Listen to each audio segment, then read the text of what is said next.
Yeah, no, I would have probably had the head red. So, no, it's brilliant. It's an unbelievable opportunity.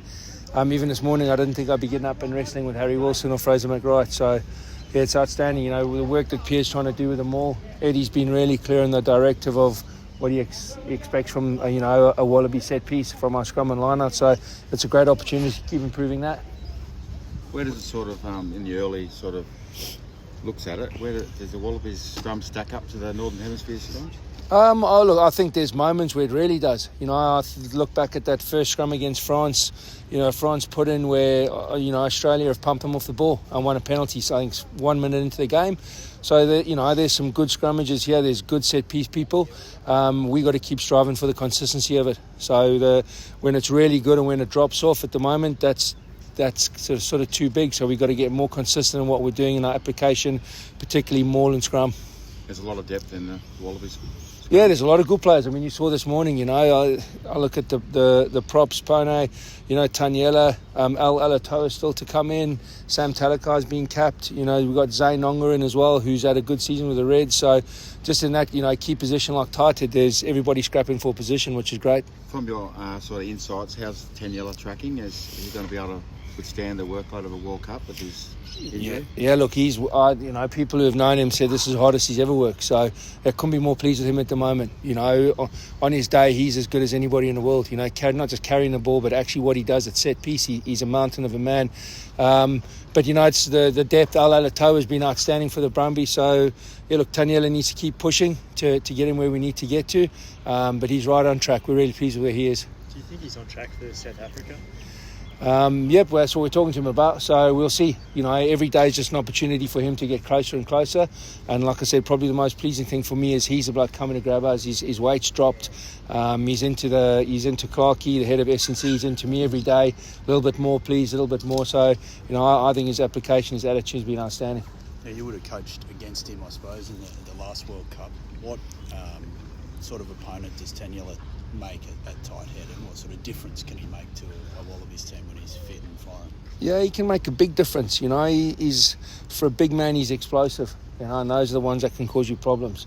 But I've got to be honest, I've coached probably a lot more against someone like Al Alatoa. And I think he's outstanding on his day. He's up there to being one of the best tight heads in the world. So look, Taniela's got work to do, but I think we're in a good position with the other blokes. But yeah, his explosive ability is what sets him apart.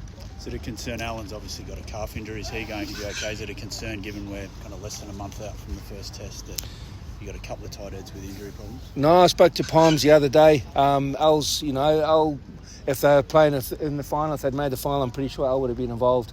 So he's an unbelievably diligent person. He's been working his backside off. So we get the videos of him. He's been scrummaging, he's been running, accelerating, decelerating. So Al's well on course. I expect him when he comes in next week that he'll be firing into everything. What were your first thoughts when Eddie came knocking about the Wallabies job? What went through your mind about the state of play in Australia and everything? Oh no, excitement. Real excitement. I was fortunate enough to work with Eddie for 4 years leading into the 2019 World Cup. And I've never worked with anyone who's more fastidious and analytical and in his preparation and his planning. In the previous World Cup that I worked with him there, the planning going into it was just next level. And I want to work with people like that. Somebody who pushes me every day to get the most out of the players every day. So no, I couldn't wait. I guess some teams scrum, to have a nice stable scrum, get the ball out, attack through the back. Some scrum to try and win penalties. Do you have a view on which way you'll go with this group? We need to do both. We need to be able to, on certain days, play ball in and away. And when we feel that we've got somebody on toast, we need to be able to attack them and win penalties. That comes back to the first point I started about, that consistency. So we can't be that scrum that's good for 40 minutes and can only deliver one type of ball. Eddie's expectations are really clear. He wants a fearsome Wallaby pack. He wants a pack that can scrum and maul with the best of them. So we got to be able to do both. Some of the Northern Hemisphere sides are more about the grind. Wallaby sides, I've watched Australian sides for a long time. They threats up front, in the middle and in behind. So we want to make the most of the players that we've got. Springboks. last one on the camera, guys, and if we can, we might walk and talk because we've got to get going. Sorry. Springboks, of course, always have 2 sets of front rowers and more ready to roll on and off. So is it pretty much as much in the deep end as you could get for this first test now? Yeah, they seem to have a factory there where they just turn up props, don't they? Look, it's a great test. You know, it's probably what we'd have wanted. You know, so to go away to Loftus, which is a real fortress for them, a game where Australia haven't won before, and take on the world champions. Yeah, it'll give us a real good bar mark of where we are, what we need to do, and where we need to keep improving. So, you know, it's fantastic. I couldn't be more pleased that we've got them away to start off with.